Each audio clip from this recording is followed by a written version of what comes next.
In my heart and mind, I always return to Atlantic Island Park.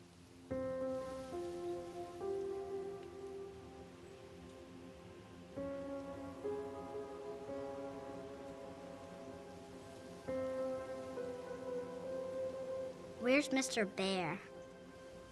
I haven't seen Mr. Bear, Callum.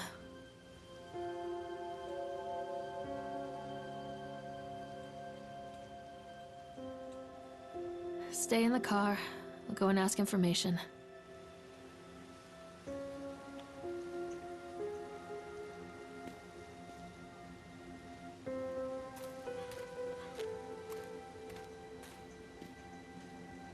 Attention, patrons. The park is now closed.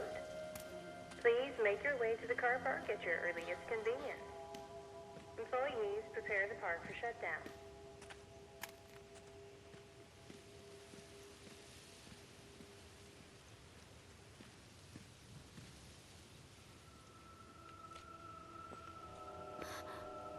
What?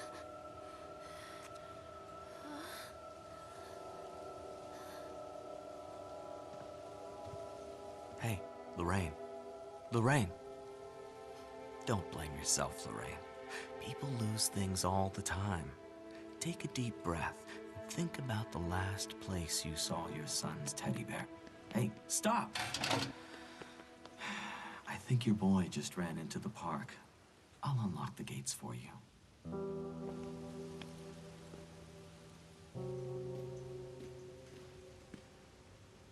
Wait for Mommy, Callum! Over here!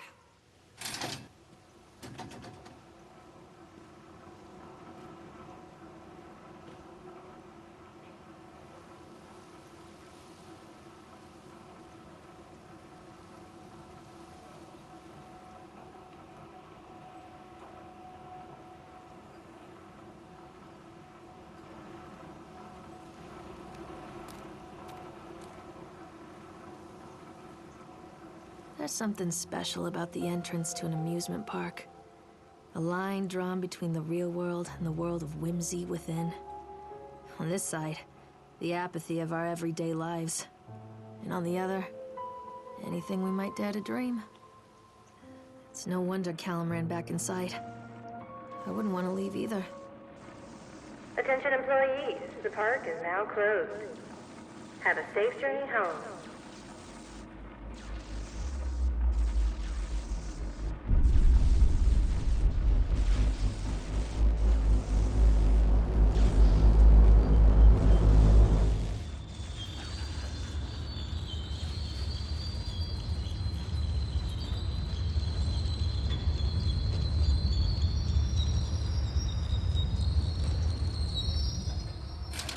Oh God. The park. What happened here? You can't catch me.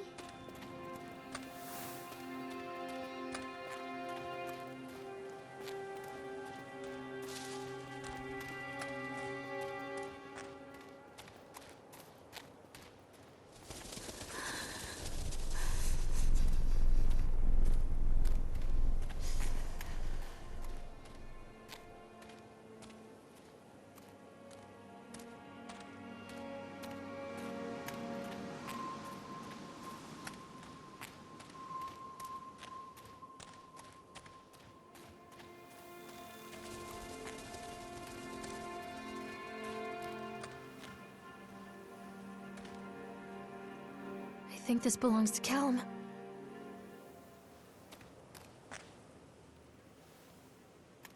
Chad the Chipmunk, huh? Just a drunk guy in a suit.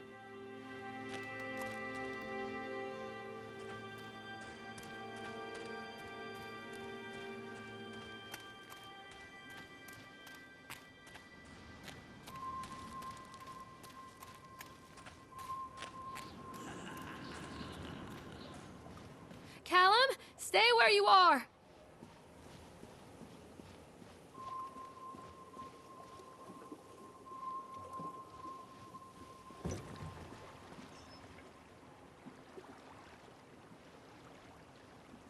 Come on, Mommy.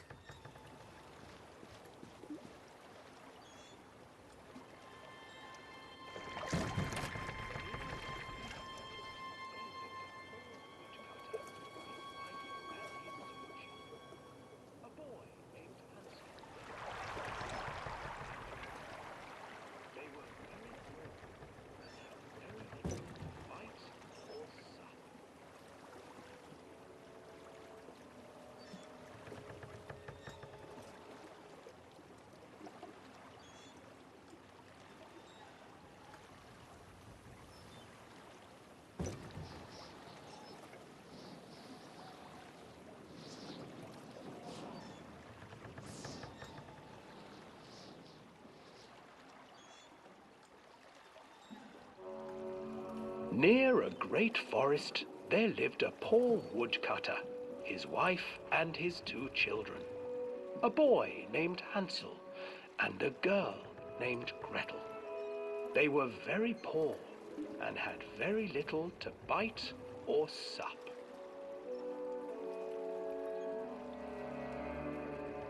"What will become of us?" the woodcutter asked his wife one night. "I tell you what, husband, we will take the children into the thickest part of the forest tomorrow and abandon them there." "No, my wife, I cannot do that," said the man. "Then we will all 4 starve, you fool." Hansel and Gretel overheard their parents talking, and Gretel began to weep. "Do not fret, Gretel," Hansel said. He crept out of the hut and gathered white stones from the ground to fill his pockets.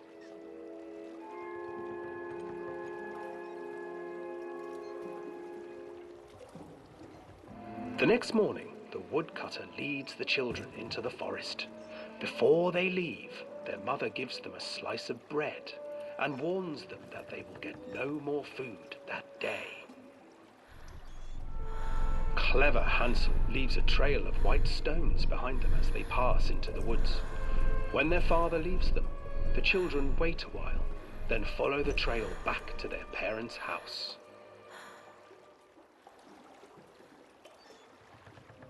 After receiving a thorough scolding from their parents for getting lost in the woods, the children are sent to bed without any supper. Hansel tried to sneak out and collect more white stones, but found that the door was locked. "Tomorrow I will take them into the woods myself," the wife told the woodcutter. In the morning, their mother gave them a slice of bread and led them deep into the forest once again.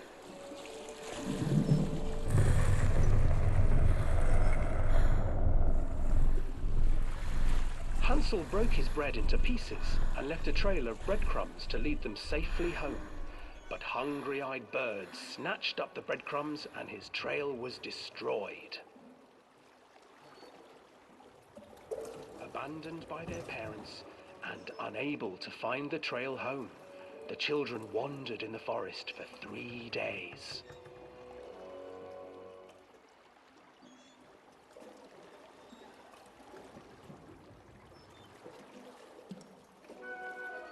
The children stumbled into a clearing with an exceedingly strange house.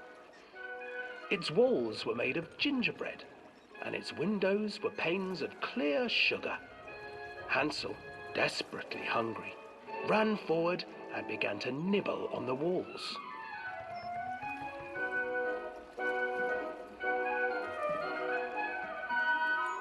"Nibble, nibble, little mouse. Who is nibbling at my house?" An old woman emerged from the house, sniffing the air and peering around with cloudy eyes. "Oh, you dear children, who brought you here? Just come in and stay with me. No harm will come to you." But Hansel and Gretel stayed back, for the old woman reminded them of their cruel mother. "Come, children, don't be afraid. I have something for you." The old woman offered them 2 enormous lollipops. The children took them and began to eat. "You see, nothing to fear here. Come inside," the old woman urged, and the children, still licking their sweets, followed.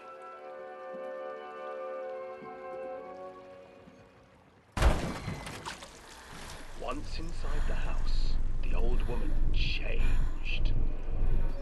She stuffed Hansel into a cage and put Gretel to work, sweeping and cleaning her hut. "Your brother will make a good mouthful," the old witch told Gretel.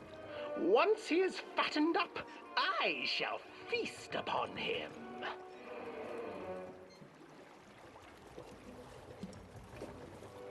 Time passed, and poor Hansel refused to eat, fearing the day that the witch would eat him.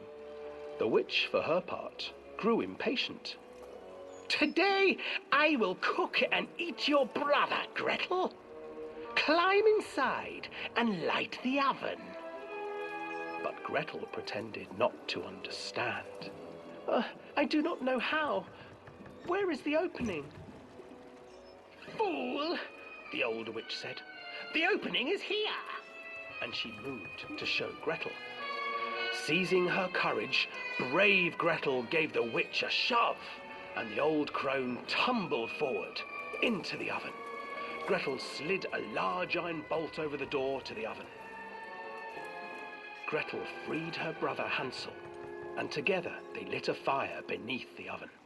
And though she screamed and begged, the children sat by the oven until her screams had stilled, and the witch was cooked. And then, because even children can't survive on sweets, they divided up the body of the old witch and ate her.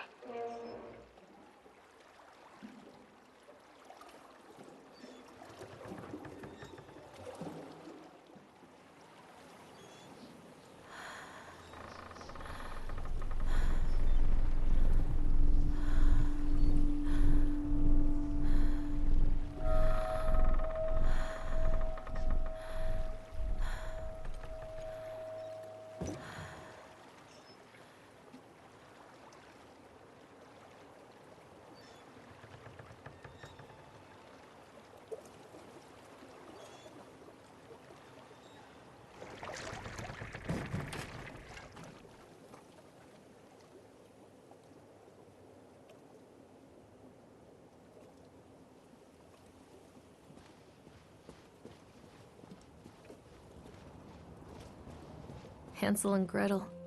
I used to read it to Callum when the electricity was shut off. Those poor children. The whole world against them. The forest, the birds, the old witch, even their own parents. I used to imagine that Callum and I were the kids in that story. Not mother and son, but brother and sister, hand in hand against the unkind world. We were always hungry, looking for our own house made of candy. Looking for the sweetness that could take the pain away. Hunger leads people to desperate, terrible places where the tree branches reach like claws.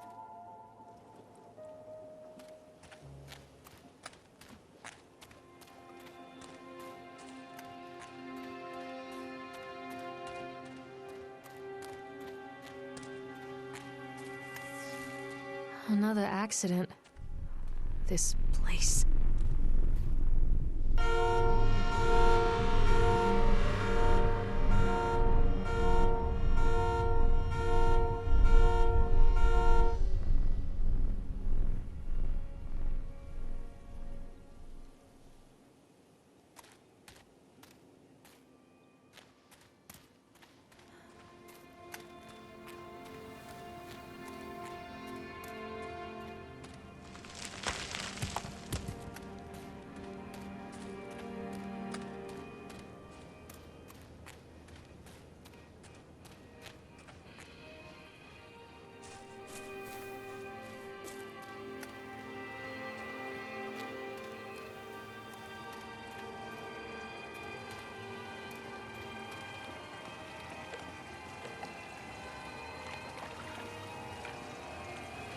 This old thing used to make the blood run to my head. Make me dizzy.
Treachery hides in thoughts. Treachery that lashes like a whip and scars our insides. The first time I saw Callum, my thoughts betrayed me. I looked down at this wrinkled, red, bawling thing and I thought, is that it? We build our world from expectations, and the world that I had built for Callum was no different. He was so real, so there, and so far from my expectations. They shattered, and as they fell in pieces, that one treacherous thought became a new foundation. All of the love that we shared, all of the warmth and goodness that followed, built on a single, traitorous thought.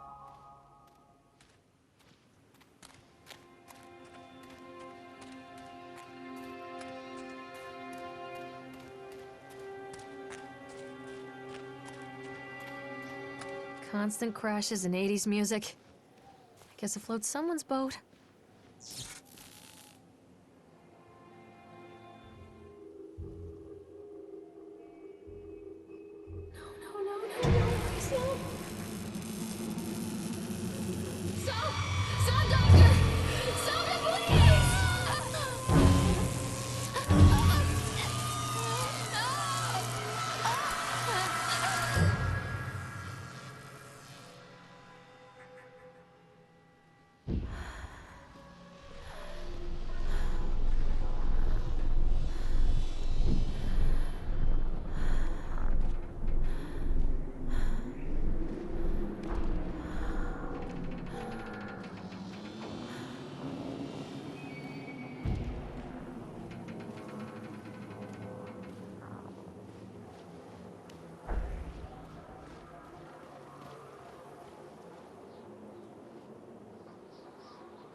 It's a matter of public record that I am a failure as a mother. Once, when Callum was very small, I left him asleep in the car while I ran an errand. Don't even remember what it was. When I came back, the sheriff was standing next to the car, watching my boy through the window. I didn't like what I saw in his eyes. Judgment. He wrote me the ticket without saying a word. Just the scratch of his pen on the notepad. When he gave it to me, our eyes met. I know what you're going through. My daughter, Helen, she just gets some help. Help was a bolt of lightning. Help was 1,000 volts surging through my veins. Help is agony. I'd rather die. I wanted to scream. I'd rather you pulled your gun and shot me. But instead my mouth said, yes, Sheriff.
People come into your life for a reason.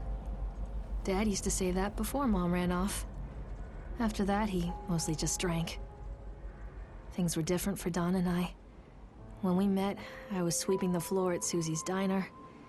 He came in with some workers, but he didn't try to flirt or cop a feel like the others. He just ordered a coffee and sat there, watching me. When my shift was over, he offered to walk me home. I don't know how to describe that walk. We talked and laughed and eventually kissed. It felt like love. It felt like a fairy tale.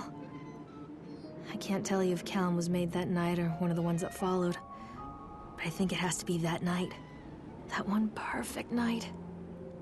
Don and I moved in together, but then, well, he died. According to the supervisor, his safety harness failed when he was working on the top of the Ferris wheel. Don was there one moment, and then gone.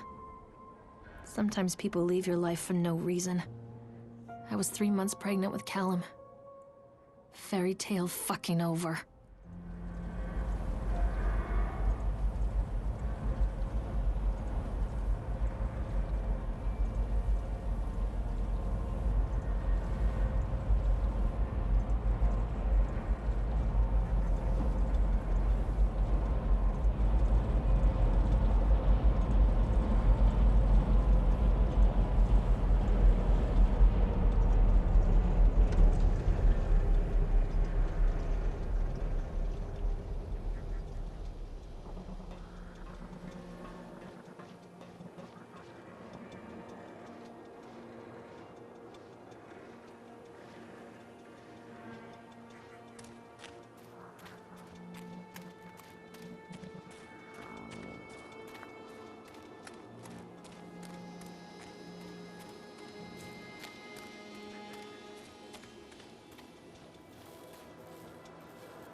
A lot of people idolize their children. You hear them talking about their kids and just the way they talk, their fucking voices make me want to vomit. My angel likes to read, and little Johnny is so good on the piano. Fuck those people! You give up 9 months of your life carrying them, you traumatize yourself giving birth to them, and then you spend the rest of your life as their slave. Wiping asses, mopping up piss, feeding them. Little life-sucking monsters who take and take and take until... we all go insane. Any parent who pretends otherwise is just dishonest. That's called choice supportive bias. I am honest. Callum really grinds my gears, and he owes me everything. Everything. It'd serve the little fuck right if I just abandoned him.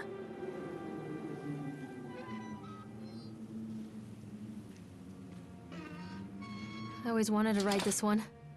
Never got around to do it before.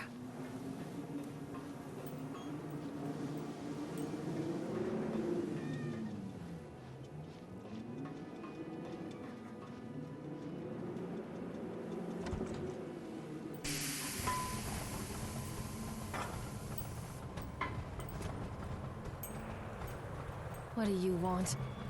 We need to talk about Callum. What do you mean? What have you done to him? That's insulting. You and your boy are everything that this place doesn't want. The antithesis of what we stand for. Where is Callum? The poor child. He tried so hard to do what he was taught. He even left you a trail of breadcrumbs. But the park is just so hungry. Tell me where my son is. The witch has him now. Has both of you. No happy ending here, I'm afraid. Just leave me alone. Fool. You always were.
The witch awaits.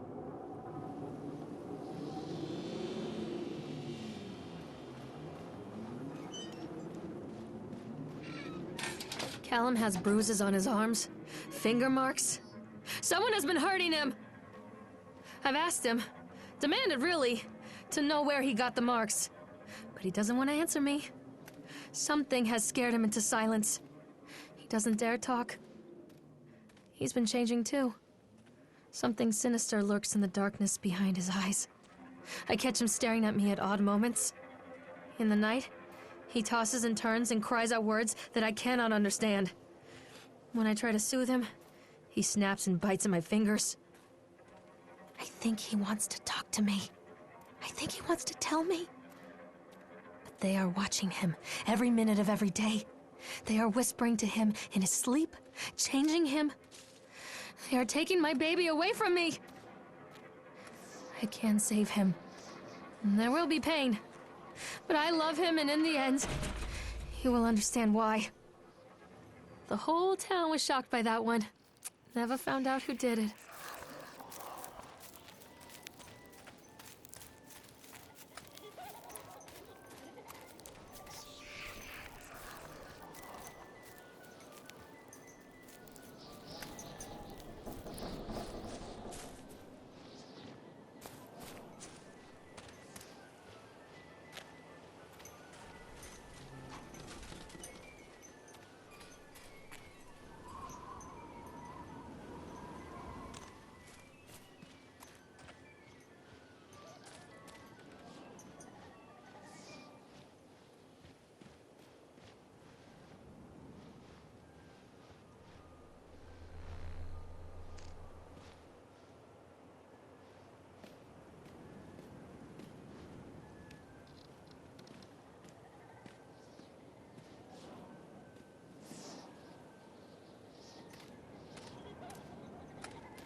Poor bastard.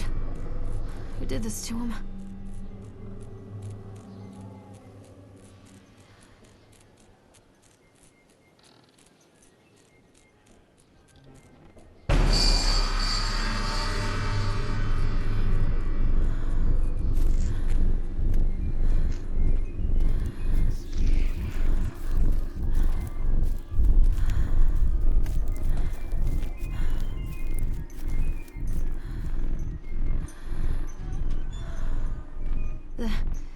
These are mine.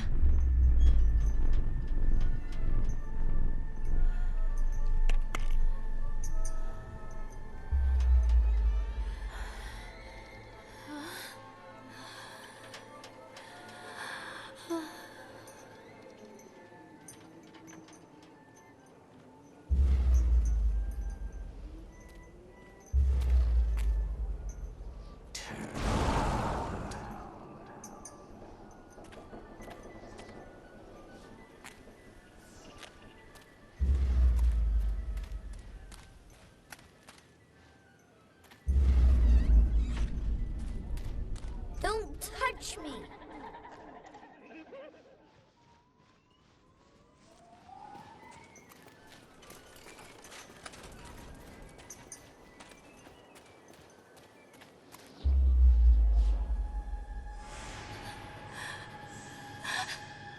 Oh God, no!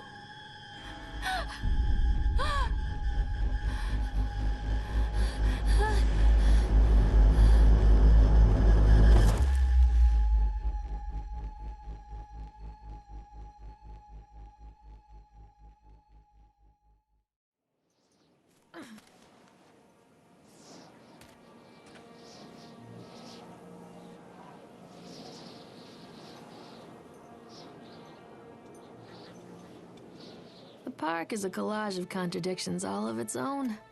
Millions of people die every year in car crashes, and the park has little cars designed specifically to simulate that action. Hear the children scream with joy. In the sideshow alley, you can walk away with 15 cents worth of mass-produced Chinese teddy bears while a grinning carny pockets your hard-earned $5. And what secrets lie beneath the sullen waters of the lake. The tears of jilted lovers, the soiled condoms of illicit affairs, the clotted blood of the lonely suicide. And the face of the witch looms over it all. I've always despised her toothy grin and warty nose. I hate that sparkle in her weathered, watchful eyes. I think Callum is waiting for me. Inside.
After they let me out, they gave me Callum back and sent me home with a handful of breadcrumbs.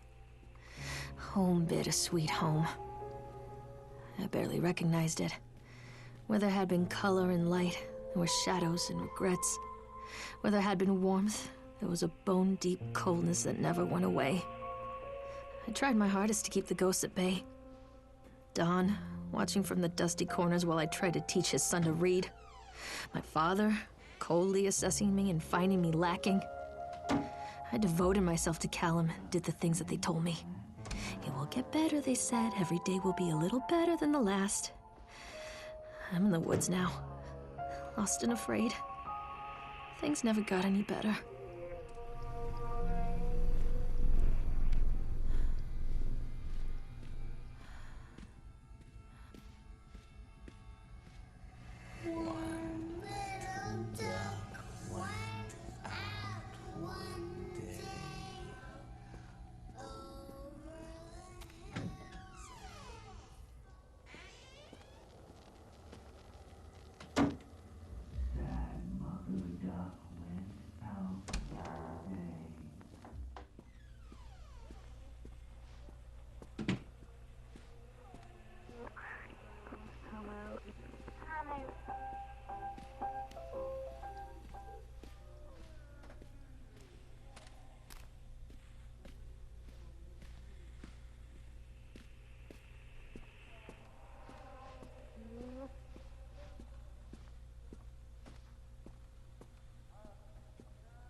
Stories are told again and again, and from their shape we build our understanding of the world. Two children are led into the woods. They are lost for a time, but then are captured by an old witch. A child goes missing in Atlantic Island Park. He wanders lost for a time before finding his way into the mouth of an old witch. In the oldest version of the story, the mother and the witch were the same person. I never wanted to be the witch. But I am, aren't I?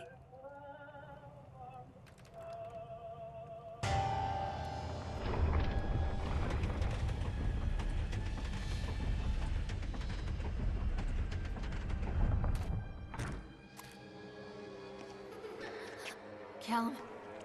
Callum?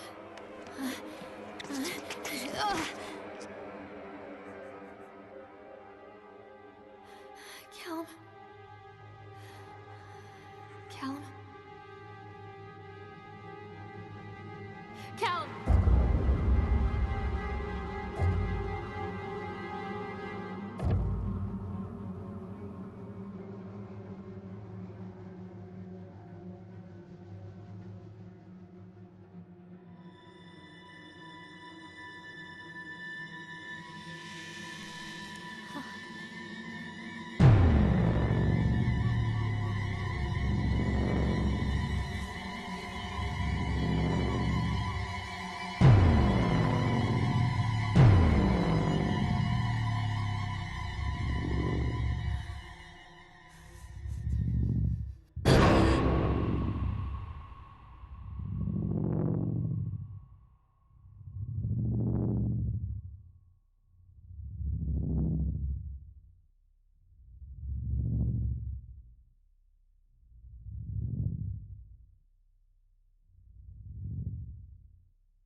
Lorraine, Lorraine.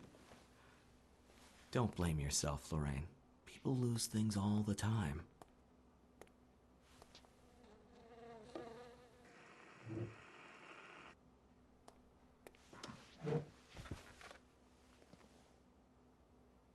Take a deep breath and think about the last place you saw your son.